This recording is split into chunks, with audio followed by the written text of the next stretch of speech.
ตาลสำนีเด้ออ้าวเว้า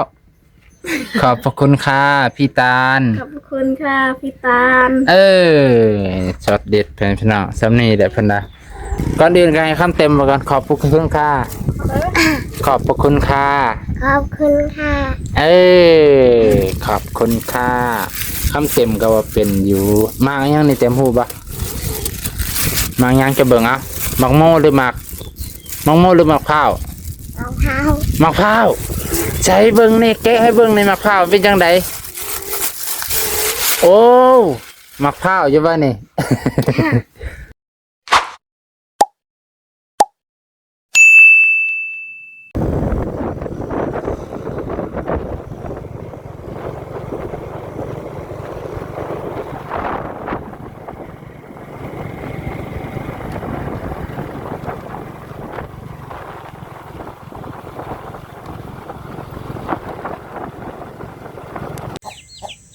สบายดี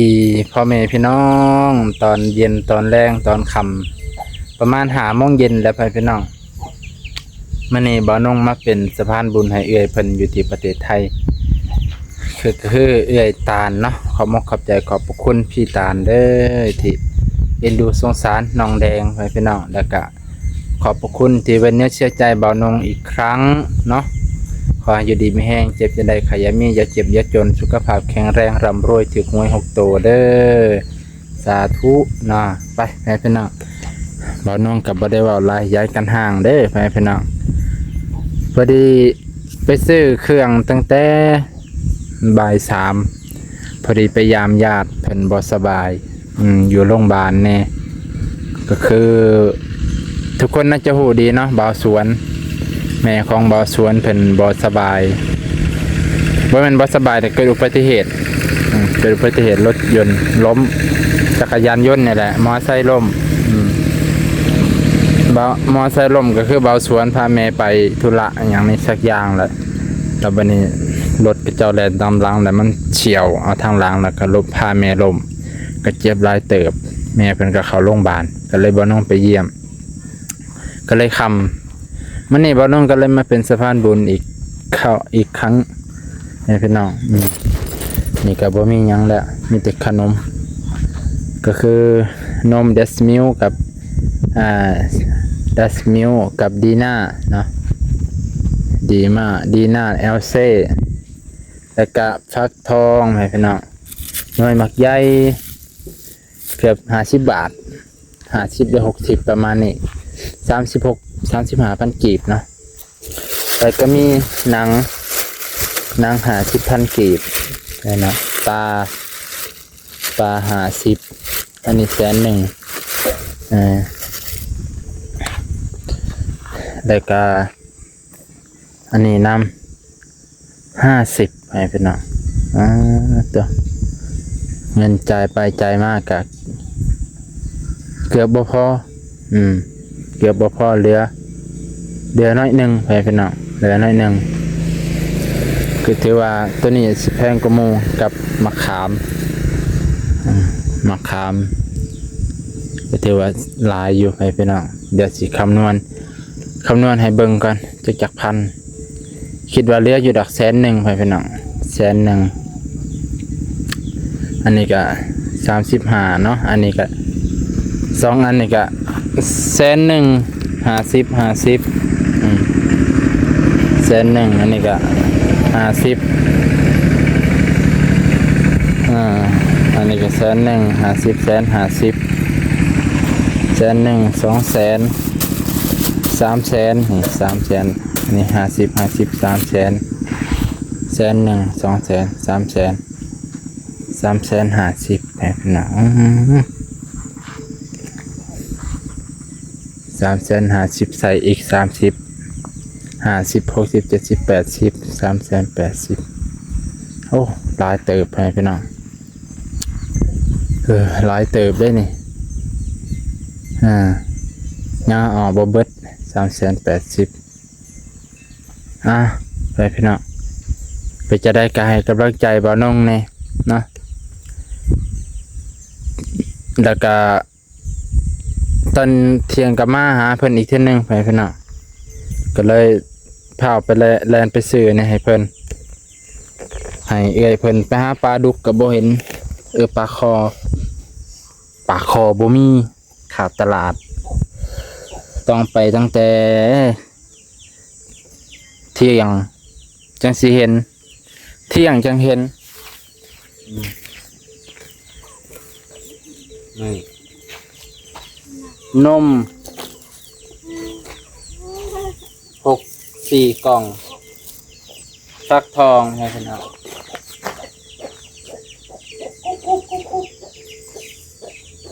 มักอื้อบ้านเราน้องมักอื้อมีค่าจนแบบว่ามีค่าก็เราน้องว่ามักอื้อมีค่าก็แบบว่าก็อยากทำแน่ๆนึงบ่มีอันนั้นบ่มีหยังวะบ่มีปลาคอมีแต่ปลานี่ก็เลยเอาปลาในแทนจ้ะบ่มีปลาคอเบิดปลาคอขาดปลาคอขาดปลาคอบะขาดนี่คือสิเหลืออยู่ดอกนี่ว้าตัวได้ซ้ำนี่พี่น้องเงินเท่าใดเป็นหลายเติบ6 แสนได้ซ้ำนี่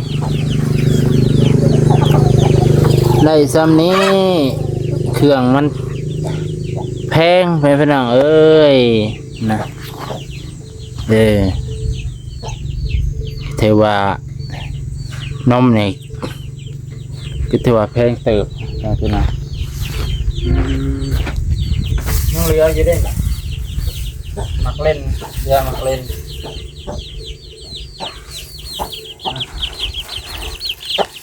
ดี๋ยวข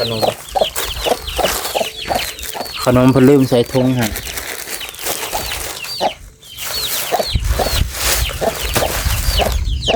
เหลือทำนี่เลยพี่น้องมะขามนี่มะขามหวานเด้หวานเจี๊ยบคนละนังนี่นังเข้มนี่บ่ฮู้ว่าน้องแดงเพิ่นสิกินจังได๋นังเข้มแบบว่าสูตรจีไฟได้ก็อันนี้มักเล่นมะเขือเทศอันนี้ปลาสลิดปลายังไงแดงปลายังไม่ฮู้บ่กินได้บ่จ๊ะนึกว่าคลำปลาจะนี่แหละตายได้บ่น้องคือมาติดเอลซี่นี่จักเท่าใดเอลซี่นี่ว่าแม่อันละ40เท่านั้นอันละ40อันนี้40 80 45นั่นแหละ45ก็เป็น90นี่แหละอัน90มะขามนางเข้มปลาสลิดขนมให้คำตาคำเต็มแล้วก็เรื่องเงิน100,000เลยพี่น้องเรื่องเงิน100,000 กีบโอเคไปพี่น้องเป็นจังใดคำเต็มเป็นมุดมัดบ่ให้ดูย่าเป็นจังใดมาสันนั่งหน่อยนึงนี่มานั่งใกล้ๆพี่ไปพี่น้องทางมวลทางเบิดพอน้องสื่อมากะแบบว่าเงินจนแบบว่าเหลือ100,000เดียวไปพี่น้องกับเติมน้ำมันอีก30,000 กีบบ่เติมก็เกือบน้ำมันบ่ฮอดไปพี่น้องเกือบน้ำมันบ่ถึงน้ำมันมันเบิดปั๊มก็ได้ไปขอเติมน้ำเขาค่าติผัดดื่มเบิ่งน้ำมันโอ้ยไปเติมอยู่ปั๊มผัดปั๊มเบิดโอ้ย2 ปั๊มเลยอันนี้ตีราคาเบาน้องกับมิติอัน จับได้หลายอันแล้วแบบนี้ให้เขารวมราคากับผู้บางอย่างราคามันอาจจะผิดพลาดจือได้แต่ว่านมนี่อะไร25,000กีบ4 อันกะ100,000พอดีตัวนี้มาซื้อที่ลังนี่มักอันบ่แพงดอกน้อยบักใหญ่พี่น้องประมาณหน่วยละ60 บาทประมาณนี้30,000กีบแต่ว่าเงินเหลือเท่านี้พี่น้องเหลือ100,000อ่ะบัดนี้ก็สิให้น้องแดงเพิ่นรับเงินไว้ก่อนซื้อไว้ใช้สบใจ เอาไว้ซื้อไว้ใช้มาแต่พ่อว่านั่นเห็นบ่ไอ้แตง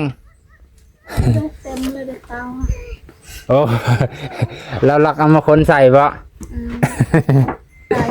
กิน เอาเร็วมาบ่เห็นแล้วมัน เลยมีกบมันตายแล้ว โอ้มึงกินนี่จะเห็นบ่ อะไรก็กิน โอ้ลาบ่เลื่อยน่ะโอ้ยดาไม่ได้สิเห็นพ่อกันเพิ่นพุ่นเพิ่นเลื่อยต้นอันนี้นี่เห็นบ่นี่เพิ่นเลื่อยต้นมะข้อเพิ่นสิมีเตาถ่านนี่แหละคิดว่าเห็ดจะเอาไปต่ออีก เห็นข่อยไปต่อจะพอดอกเมียเพิ่นจังแนมอันบ่ลงมาแล้วให้ซิกกันอีกเฮ้ยไปพี่น้องพ่อจะไปใส่ลอยไปเล่นตายแล้วบัดนี้นี่ขนมนี่ข่อยซื้อมาให้กินเด้อมักบ่กินกับนมนี่เด้อกินกับนมอย่ากินดีดอกไม่ได้มันจังบ่แค้นปันให้น้องกินน้ำนี่เอลซีนี่บ่เอลซีอย่ากินเท่าบาเดียวได้ไอได้ไอยันบ่สบายกินแต่ละน้อยก็สิเบิดนี่ประมาณ580,000แบบนี้500,000นี่แหละเพราะว่าบ่าวน้องกะซื้อน้ำมันเนี่ยเมื่อกี้นี่ซื้อน้ำมันตั้ง30,000น้ำมันแพงโหดโอเคพี่น้องตอนแรกก็สิซ้ำนี่ก่อนให้ไอ้แดงเพิ่นขอบใจพี่ตาลบ่ต้องอวยพรก็ได้เพิ่นน่ะขอบพระคุณครับพี่ตาลซ้ำนี่เด้อเว้าขอบพระคุณค่ะพี่ตาลขอบคุณค่ะพี่ตาลช็อตเด็ดพี่น้องซ้ำนี่แหละเพิ่นน่ะตาลเพิ่นบ่ได้ต้องการคำอวยพรหรอกเพิ่นให้ด้วยจิตด้วยใจด้วยใจว่าซั่นซะเพิ่นให้ด้วยใจบ่แม่นให้ด้วยความด้วยจิตด้วยใจด้วยความเมตตาอินดูสงสารก่อนอื่นก็ให้คำเต็มมาก่อนขอบพระคุณค่ะขอบพระคุณค่ะขอบคุณค่ะขอบคุณค่ะคำเต็มก็ว่าเป็นอยู่มากยังนี่เต็มหูบ่มากยังจะเบิ่งเอามักโม่หรือมักพร้าวมักพร้าวใช้เบิ่งนี่แกะให้เบิ่งในมักพร้าวเป็นจังไดโอ้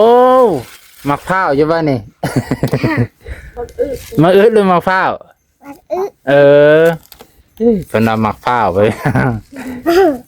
ตัวนี้กับตัวนี้ตัวใดแซ่บตัวแดงกับตัวดำจะมักตัวใดมักตัวนั้นตัวนั้นมันสมๆเนาะตัวนี้ให้น้องกินเด้อซั่นให้น้องอ้วนๆให้น้องอ้วนๆนี่ต่อต้านฮอร์โมนอิสระอันนี้แบบสีส้มๆนิดนึงแซ่บได้นี่ได้หวานแน่สมแน่อันนี้หวานแน่มันแน่กินกับขนมอันนี้เด้อนี่จั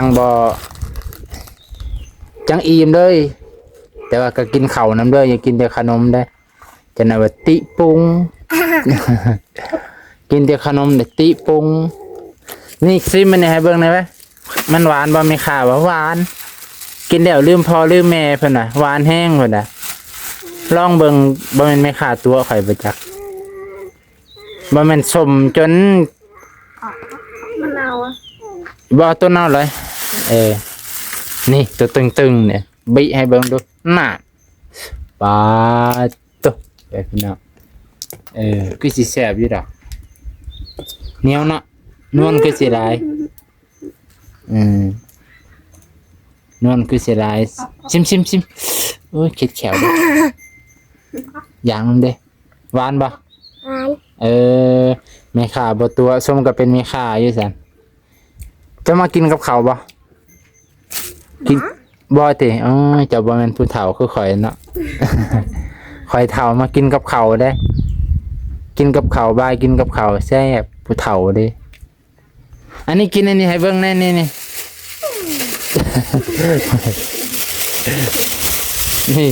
ให้คำเต็มกินนางเค็มป้าคำเต็มให้พ่อเจะจี้ให้เด้อจี้แล้วก็ทุบอย่าเอาเหล้ามาแก้มได้คันเอาเหล้าแล้วห้อยพิษกันอีกแล้วเมาเหล้าจี้กินกับข้าวเด้อโอ้ยแซ่บตัวนอนหวานดีเนาะสมกับคำเต็มว่าไม่ขาดบ่ตัวหวานเด้เอาไปพี่น้องสิจบเพียงเท่านี้ก่อนหาน้องแตงบ่เห็นแล้วโอ้ย เป็นระบบ มาเธอได้หมู่ละปบเจ้าบ่ต้องพบดอกเจ้า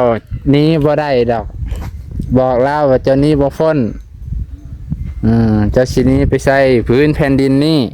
มันอาย สะอ้อนมะเขือจะได้ หนูเป็นอะไร โอ้มากอยู่ได้นี่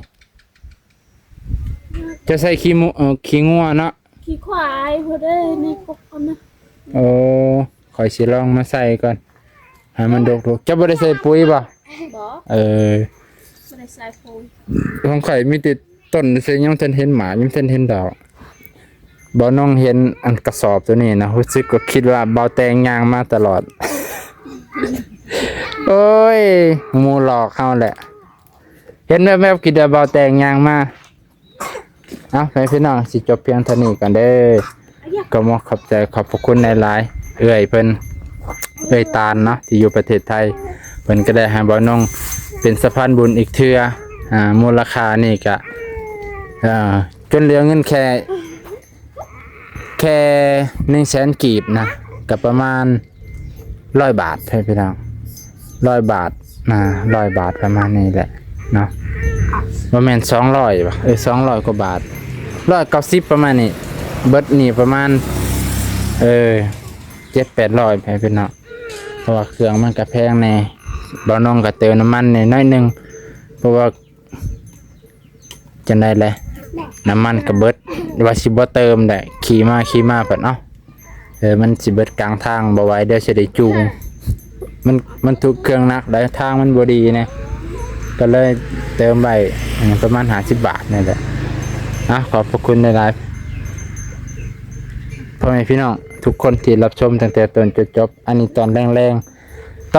งๆน้องแตงยังบ่เห็น แถวนี้แหละจักว่าอยู่ในกรงไก่ก็บ่จักว่าอยู่ในนี่ก็บ่ฮู้โอ้ยโมเนลี่แล้วอายเฮาเลยจักสิอายเฮ็ดหยังบอกแล้วโลดว่าข่อยบ่ยอมข่อยต้องเห็นแล้ว ค่ายังฮู้บ่ค่าเฮ็ดให้ข่อยตกใจมื้อนั้นเฮ็ดให้ข่อยตกใจแบบตกใจจนตื่นเต้นเมื่อกี้ได้คำเต็มบายบาย บายเพิ่นประกาศบายไปพี่น้องกลับอีดีแล้วบัดนี้